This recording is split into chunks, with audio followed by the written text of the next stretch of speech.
Thomas and friends, making tracks to great destinations.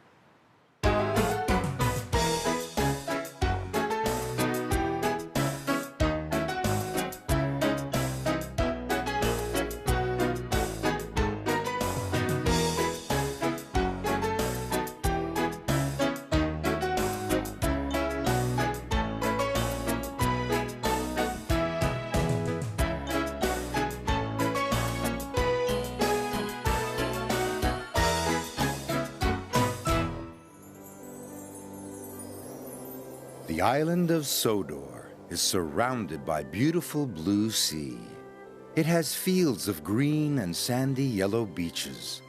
There are rivers, streams, and lots of trees where the birds sing.